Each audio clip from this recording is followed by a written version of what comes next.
तो hello guys, आपका स्वागत है मान्या अकेडमी में। हम कर रहे हैं एचएसएससी के लिए शॉर्ट स्टोरी टीजीटी इंग्लिश की स्क्रीनिंग के लिए। और अब हमारी आगे की शॉर्ट स्टोरी है stone mattress by Margaret Atwood.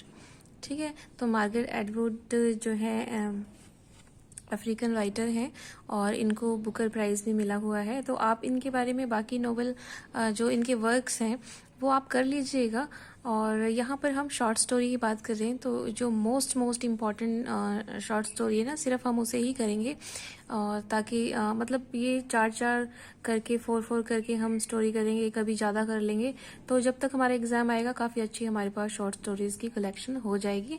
और थोड़ा थोड़ा हम बहुत ज़्यादा डिटेल में नहीं, बस थोड़ा थोड़ा हम इसकी जो इन सब की जो थीम्स हैं ये देख लेंगे, ताकि हमें इसके जो कैरेक्टर हैं और ये सब याद रखने में आसानी हो। क्योंकि जब तक हम सिर्फ अगर मैं आपको नाम बता दूं ये याद कर लो, इसका सिर्फ नाम बता दूं, राइटर्स के नाम बता दूं, शॉर्ट स्टोरी के नाम बता दूं, तो फिर याद करने में बहुत डिफ़िकल्टी होती है। तो मैंने सिर्फ यहाँ पर जो बहुत ही ज़्यादा इंपॉर्टेंट है ना, सिर्फ उनको लिया है। तो आप ध्यान से सुनिएगा। और अगर आप आगे भी चाहते हैं तो प्लीज़ नए हैं तो चैनल को सब्सक्राइब कर लीजिएगा। तो चलिए शुरू करते हैं। तो ये स्टोरी है stone mattress by Margaret Atwood की। और इसमें एक लड़की होती है जिसका नाम होता है वरना। एक्चुअली ये उसके मिडिल एज में, काफ़ी एज हो गई है अब, और ये जाती है घूमने के लिए। और जब वो बाकी सारे जो पैसेंजर्स होते हैं ना बस में, ये कहीं जाती है घूमने के लिए, तो बाकी सारे पैसेंजर का नेम टैग देखती है। तो उसमें एक इसको टैग दिखता है बॉब के नाम से। तो ये जो बॉब होता है ना, ये मतलब इसका नाम जब ये देखती है तो इसे अपनी पुरानी बातें याद आ जाती हैं। जब ये टीनेजर थी तो एक लड़का था बॉब जिसने इसके साथ मोलेस्ट किया था इसे, और मतलब रेप कर दिया था इसका। और ये प्रेग्नेंट हो गई थी, उसके कारण उसे बच्चा भी हुआ था। और इसके कारण उसे बहुत सारी मुसीबतों का, डिफ़िकल्टीज़ का लाइफ में सामना करना पड़ा था। तो ये उस वजह से जो मेंटली है ना, थोड़ी सी मतलब परेशान होती है। मेंटली तो होती है, साथ ही साथ सोशल मतलब लोगों के भी ताने सुनने को मिलते हैं। और इसके पास मनी भी नहीं होती है। तो ये इसने पूरी मतलब हार्डशिप देखी होती है अपनी लाइफ में उस इंसिडेंट्स की वजह से। तो ये क्या करती है कि ये अपने जब वो देखती है ना तो ये सोचती है कि ज़रूर ये लड़का वही होगा और मैं इससे ना बदला लूँगी। तो ये क्या करती है कि जब वो आता है ना तो देखती है कि मतलब वो एक्चुअल में वही लड़का निकलता है। तो ये प्लान बनाती है उसे मारने का। और इससे पहले भी ये काफ़ी लोगों के कत्ल कर चुकी होती है, अपने हस्बैंड वगैरह के। क्योंकि ये मेंटली ना टॉर्चर, मतलब एक ट्रॉमा में रहती है। और अपनी हर जो मर्डर करती है ना उसे जस्टिफाई करती है कि मैंने ऐसा इसलिए किया है क्योंकि ऐसा होना था।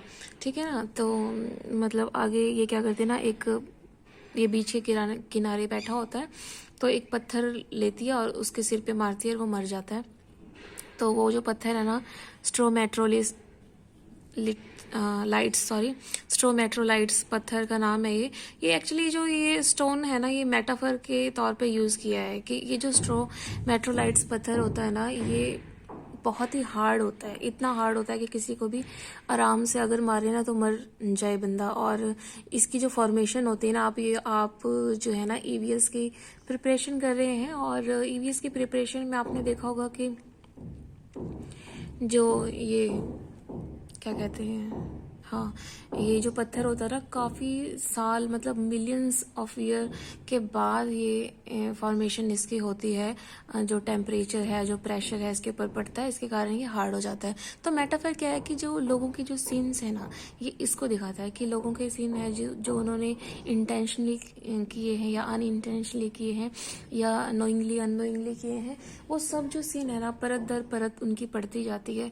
और वो ना इकट्ठा होके बहुत ही हार्ड मतलब वो बन जाता है। तो ये जस्टिफाई करती है कि जो इसने मारा है ना उसको, बॉब को या और लोगों को, वो बिल्कुल सही किया है। ये एक ना प्रेस्बाइटेरियन बिलीफ पे भी रखती है कि जिन्होंने सिन किया है ना, कोई भी पाप किया अपने लाइफ में, उन्हें सज़ा मिलती है। और मैं एक मतलब ज़रिया बनी हूँ उसे जो है पनिश करने का गॉड की तरफ से। और ये मतलब सही किया है मैंने, उसे सज़ा मिलनी चाहिए थी।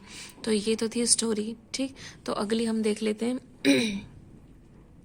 अगली है a perfect day for banana fish. ये है जेडी सेलिंगर ने लिखी है। इसके अलावा जो सेलिंगर है ना, इन्होंने एक फेमस वर्क भी लिखा है जिसका नाम है कैचर इन द रे, वो लिखा है, वो भी पढ़ लीजिएगा आप। तो इसमें क्या होता है ना, एक्चुअली परफेक्ट डे ऑफ, इसमें क्या होता है, सेमूर ग्लास नाम का एक लड़का होता है जो कि और उसकी वाइफ होती है मूरियल। और जो सेमूर ग्लास नाम का जो लड़का होता है वो वॉर से वापस आता है, ठीक है। और वापस आने के बाद जो उसकी मतलब मेंटल कंडीशन को दिखाया गया है कि कैसे मतलब वो एडजस्टमेंट नहीं कर पाता है। अब जो पहले सिचुएशन थी और वार के बाद की जो सिचुएशन है ना, उसमें ये एडजस्टमेंट नहीं कर पाता है। एक्चुअली अगर हम इसको देखें ना, कंपैरिजन करें, वर्जीनिया वुल्फ ने जो मिसेस डैलोवे लिखा है उसमें सेप्टिमस स्मिथ होता है, वो मेंटल होता है ना, और वो भी वार के बाद की ही उसकी मेंटल कंडीशन ऐसी हो जाती है।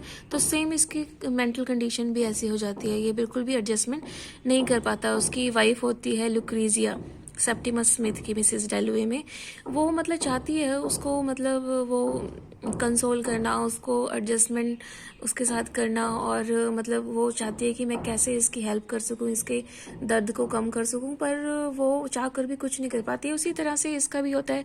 सैमुअल ग्लास की जो वाइफ है मूरियल, ये भी ऐसे ही होता है। जब ये जो वर्क, जो शॉर्ट स्टोरी है शुरू होती है होटल के रूम में शुरू होती है, और ये जो मोरियल है, ये बात कर रही होती है अपनी मदर से इसके हस्बैंड के हेल्थ के बारे में, ठीक।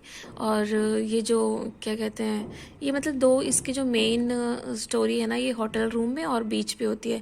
बीच में क्या होता है ना, एक उसी होटल में जहाँ पे ये रुकते हैं ना, वहाँ पर एक मदर और एक बच्चा होता है जिसका नाम होता है सिबिल, वो भी रुके होते हैं। तो ये वहाँ पर बीच में जाता है और इसके साथ खेल रहा था। तो इसका अगर जो टाइटल की बात देखें ना हम, तो a perfect day for banana fish. तो बनाना फिश, ये जो सैमुअल ग्लास होता है और वो जो बच्चा होता है सिबिल, इसके साथ ये गेम है। वो फिश कैसे गेम के बारे में बताता है। इसमें ज़्यादा कुछ आपको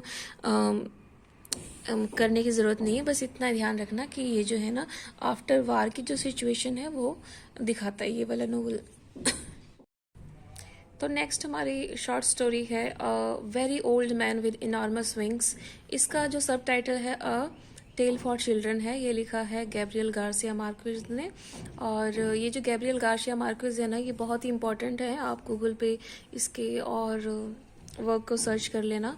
और यहाँ पर इन्हें नोबेल प्राइज़ भी मिला है 1982 में। तो हम यहाँ पर देख लेते हैं कि इसमें क्या कहा गया है। एक्चुअली इसमें एक ओल्ड मैन होता है जो कि जिसके विंग्स होते हैं, ठीक है ना, बड़े बड़े विंग्स होते हैं। और एक करेक्टर है पिलायो जो कि हस्बैंड होता है, और उसकी वाइफ होती है एलिजेंडा। तो एलिजेंडा और उनके एक बच्चा होता है, वो बीमार होता है। तो ये समुद्र के किनारे होते हैं। तो क्या होता है कि 2-3 दिन से लगातार बारिश हो रही होती है और इनके घर में जो है ना क्रैब्स घुस जाते हैं। तो ये सोचते हैं कि अगर ये क्रैब्स अंदर घुस गए तो हमारा जो बच्चा है ना और बीमार हो जाएगा। तो उसको फेंकने के लिए जो पिलायो है ना समुद्र के किनारे जाता है। तो वहाँ पर इसको जब ये वापस आ रहा था तो इसको ये मिलता है ये जो ओल्ड मैन है। तो ये इसको लेकर आता है अपने घर और इसकी साफ सफाई करता है। काफ़ी ये आंधी तूफान में इसको मिट्टी विट्टी लगी होती है। तो बाद में इनको पता लगता है कि इसके तो पंख भी हैं। तो फिर ये क्या करते हैं कि देखते हैं कि 2-3 दिन में ना इनके बच्चे की जो तबीयत है ना वो ठीक होने लगी है। तो ये सोचते हैं कि अब हम इसको ना, जो ओल्ड मैन है, इसको वापस जो है ना समुद्र में छोड़ आएंगे। तो ये अपने आप नेचर ये से ठीक हो जाएगा। हाँ, और ये जो ओल्ड मैन होता है ना, ये दूसरी भाषा बोल रहा होता है। तो इनसे कुछ पूछते हैं वो, तो उसको समझ ही नहीं आता है कि क्या बोल रहा है ये। तो ऐसे ही छोड़ने जाते हैं। तो देखते हैं कि ये सोचते हैं कि हम छोड़ देंगे 2-3 दिन बाद जब उसका बच्चा ठीक हो जाता है। तो पर ये देखते हैं कि जो आस पास के जो लोग हैं ना इस आदमी को देखने के लिए आ रहे हैं। तो बहुत ही भीड़ इकट्ठी हो जाती है। तो इनके मन में ना लालच हो जाता है। तो ये मनी पे करने लग जाते हैं कि मनी आप दोगे तभी इस आदमी को देखने के लिए हम देंगे। तो ऐसे ऐसे करके ना काफ़ी सारे मतलब पैसे इकट्ठे हो जाते हैं इनके पास है। और फिर इनमें एक फादर होता है, फादर गुंजैगो। ये कहता है कि ये जो है ना भगवान का भेजा हुआ है और हमें इसको ना तंग नहीं करना चाहिए। तो ये लोग क्या करते हैं ना कि इसको तंग करने के लिए ना, ये बोलता नहीं है कुछ, ओल्ड मैन जो है, लोग आके देखते हैं और ये कुछ बोलता ही नहीं है, तो इसको बुलवाने के लिए ना सरिया लगाते हैं गरम, तो फिर भी ये कुछ नहीं बोलता है। फिर कुछ दिन बाद क्या होता है ना, एक बंदा एक उसको लेके आता है, स्पाइडर वुमन को लेके आता है, जिसकी बॉडी तो जो होती है वो स्पाइडर की होती है और हेड जो होता है वो वुमेन का होता है। अब लोगों का अट्रैक्शन जो है ना वो इस ओल्ड मैन से हटके ये जो स्पाइडर वुमेन है, बस ऐसे ही होता है। फिर उसकी तरफ चला गया होता है, लोग उसको मतलब उसकी तरफ ध्यान हो जाता है और ये जो ये होते हैं इसको एक दूसरी जगह पे केज में बंद कर देते हैं। और तो इसका जो बच्चा होता है ना ये धीरे धीरे बड़ा हो जाता है और फिर उसके बाद जब बड़ा हो जाता है तो ये एक दिन जो है ना उसके केज में जाने की जिद करता है और इस तरह से जो वो है ना बहुत दिन बीतते चले जाते हैं और ये जो बूढ़ा आदमी होता है ना ये थोड़ा सा ठीक होने लग जाता है और फिर ये भागने मतलब भागने क्या, उड़ने के लिए, क्योंकि इसके पंख होते हैं, उड़ने की कोशिश करता है। एक दो बार ये फेल होता है, फिर इसके बाद ये धीरे धीरे उसके मतलब वो ध्यान दे के रखती है कि कहीं ये उड़ ना जाए, तो फिर वो उड़ जाता है एक दिन। तो ये खुश भी होती है एक तरफ से कि चलो जान बची हमारी, ये खुद ही उड़ गया, चला गया हमारे यहाँ से। तो इस तरह से इसका मतलब मेन बात क्या है, इसमें थीम क्या है, ये सफरिंग दिखाया कि कैसे जो ओल्ड मैन होता है ना वो कितना परेशान होता है ना, और हमें ओल्ड लोगों के साथ अच्छा व्यवहार करना चाहिए। और साथ ही साथ दिखाया है कि कहाँ तो वो उसकी हेल्प करने जा रही थी, वो सोच रहे थे कि हम इसको छोड़ देंगे, पर जब उन्होंने देखा कि लोग जो हैं वो इकट्ठे हो रहे हैं तो उनके मन में लालच हो गया कि हमें इनसे पैसे कमा लेने चाहिए, है ना। तो ये जो है इसकी थीम है। तो अगली हमारी शॉर्ट स्टोरी है the 3 questions bye Leo Tolstoy. ये लिखी है 1885 में और ये एनसीईआरटी में भी है। तो 3 क्वेश्चंस क्या होते हैं, एक किंग होता है, वो सोचता है एक बार कि मतलब राइट टाइम क्या होगा किसी भी काम को करने का, और राइट पर्सन क्या होगा, और राइट थिंग वो काम क्या होगा कि जो किया जाए। तो ये क्वेश्चन इसके दिमाग में आते हैं कि तो फिर ये आंसर पूछता है लोगों से। तो कुछ कहते हैं कि राइट टाइम जो है आप एक टाइम टेबल सेट कर लो तो किसी भी काम को करने का राइट टाइम वो है, पर इसे कुछ और अपने काउंसिल से बिठा लो, वो बताएंगे कि कौन सा राइट टाइम है। तो इसको कुछ अच्छा सेटिस्फैक्ट्री आंसर नहीं मिलता है। तो पर्सन के लिए कहते हैं कि राइट पर्सन क्या है कि आप डॉक्टर हैं, डॉक्टर की बात मानो, और या फिर आप पुजारी की बात मानो और काउंसिल्स की बात मानो। और फिर राइट थिंग क्या होता है कि राइट थिंग आप लड़ाई करो, क्योंकि आप जो किंग हैं आपको वॉर करना चाहिए, वॉरियर की तरह रहना चाहिए। कोई कहता है कि नहीं, शांति बनाकर रखनी चाहिए। तो इस तरह से अलग अलग लोगों की अलग अलग राय होती है और ये बिल्कुल भी सेटिस्फाई नहीं होता है। तो फिर एक बार इसने सुना होता है कि एक बाबा वाबा है जंगल में, साधु, वो बहुत ही ज्ञानी है, तो वो सोचता है कि मैं उसके पास जाऊंगा और ये वो उससे तो मुझे उसका आंसर ज़रूर मिलेगा। ठीक है, तो ये जाता है और क्योंकि वो जो साधु होता है तो फिर ये अब बिल्कुल साधारण वस्त्र में जाता है, कपड़े उपड़े सिंपल से पहन के, और वहाँ पर वो जो साधु होता है ना वो खड्डा खोद रहा होता है अपने कुटिया के आगे। तो वो उसको जाके नमस्ते वमस्ते करता है और फिर उससे कहता है कि मैं इस पर्पस से यहाँ पर आया हूँ। तो वो जो साधु होता है वो कुछ नहीं बोलता और अपना काम करता रहता है, जो खोदने का काम कर रहा होता है वो उसी में लगा रहता है। तो फिर उसके बाद वो काफ़ी देर से देखता है कि ये तो कुछ सुन ही नहीं रहा मेरी बात। तो फिर वो कहता है कि चलो ये इतना बुजुर्ग है और ऐसे खोद रहा है तो मैं ही इसकी थोड़ा सा हेल्प कर देता हूँ। तो उसने कहा लाओ मैं कर देता हूँ। तो वो कहता है ठीक है, थैंक यू। तो वो करने लग जाता है। तो ऐसे करते करते करते करते ना शाम हो जाती है। कहता है अरे ये तो सुन ही नहीं रहा है, मैं तो सोच रहा था कि काम करूँगा और ये जवाब तो देगा कुछ ना कुछ, तो जवाब ही नहीं दे रहा। फिर कहता है और ये बहुत बहुत हो गया बस अब तो वो कहता है कि अच्छा आपने तो जवाब ही नहीं दिया और शाम होगी, मैं जो है इस क्वेश्चन के लिए आया था, अभी ऐसी ऐसी बात थी और आप तो कुछ बता ही नहीं रहे, तो वो मैं चलता हूँ अब है। तो इतने में एक उधर से एक व्यक्ति भाग कर आ रहा होता है और बहुत ही जख्मी होता है, वो जख्मी हालत में, और उसके साधु के पास आके वो गिर जाता है। तो वो जो राजा होता है ना, उसकी ड्रेसिंग वगैरह करता है और उसका जो खून है वो रोकने की कोशिश करता है, काफ़ी उसकी साफ़ सफाई सी करता है, और जब तक उसका खून जो है बहना रुक नहीं जाता है वो उसकी अच्छे से देखभाल करता है, और फिर उसको थोड़ा आराम आता है तो नींद आ जाती है। रात भी हो गई होती है तो राजा भी बहुत थक गया होता है सारा दिन, तो वो भी सो जाता है। जब सुबह उठता है तो जो वो है ना जख्मी व्यक्ति, वो उससे माफ़ी मांगता है कि मुझे माफ़ कर दो, और वो कहता है अरे मुझसे क्यों माफ़ी मांग रही, मैं तो तुम्हें जानता भी नहीं। तो कहता है कि तुम संपत्ति वो कॉन्फेस्टिकेट कर ली है, तो इस वजह से मैं तुम्हें मारने के लिए आया था, पर तुम्हारे जो वो हैं सैनिक लोग हैं उन्होंने मुझे मार दिया, मैं जख्मी हो गया। ठीक, तो वो कहता है कि ओके, पर सॉरी, मैंने तुम्हारे साथ ऐसे किया, और मैं तुम्हारे इलाज के लिए जो है ना अच्छे डॉक्टर्स वगैरह भेज दूंगा, और मैं तुम्हारी संपत्ति भी वापस कर दूंगा।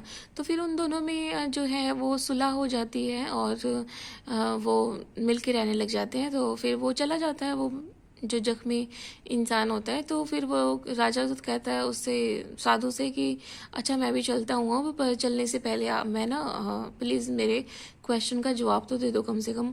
तो वो कहता है तुम्हें जवाब तो मिल ही गया। कहते जवाब मिल गया, कहाँ मिल गया, तुमने तो कुछ बताया ही नहीं। तो क्योंकि देखो कि कल अगर तुम चले गए होते और मुझे ऑफ़र नहीं कि ना किया होता कि तुम मेरी हेल्प करो, तो मैं वहाँ चला गया और तुम चले गए होते और तुम्हें वो जो आदमी आया था मारने के लिए वो मार देता, है ना। तो इस प्रकार क्या हुआ ना, तुमने मुझे वो ऑफ़र किया अपनी हेल्प, वो काम जो तुम कर रहे थे वो सबसे ज़रूरी था, पर्सन मैं था ज़रूरी, कि तुमने मुझे समय दिया। और वो टाइम, अगर उस टाइम पर तुम चले गए होते अपने महल की तरफ, तो वो टाइम जो है तुम्हारी अब डेथ हो गई होती है ना, वो मार देता तुम्हें, पर तुम बच गए। तो ये, और उसी प्रकार जब वो व्यक्ति आया जख्मी, तुमने उसकी जो हेल्प करी, उसकी अच्छे से देखभाल करी, वो राइट थिंग थी, और राइट पर्सन वो था तुम्हारे लिए, है ना। तो इस तरह से ये जो कहानी है बहुत ही अच्छी है और हमें शिक्षा देती है। तो राइट टाइम क्या होता है, राइट टाइम होता है प्रेजेंट, इस समय का जो टाइम है ना, वो इस समय जो है वो सबसे ज़रूरी होता है। और राइट पर्सन कौन होते हैं, जो हमारे पास मौजूद हैं, चाहे वो हमारे माता पिता हों, दोस्त हों, टीचर्स हों, कुछ भी हो, वो होते हैं। और राइट थिंग क्या होता है, राइट थिंग इस समय क्या है, मेरे चैनल को सब्सक्राइब करना तो सब्सक्राइब कीजिएगा। फिर मिलते हैं शॉर्ट स्टोरी के साथ।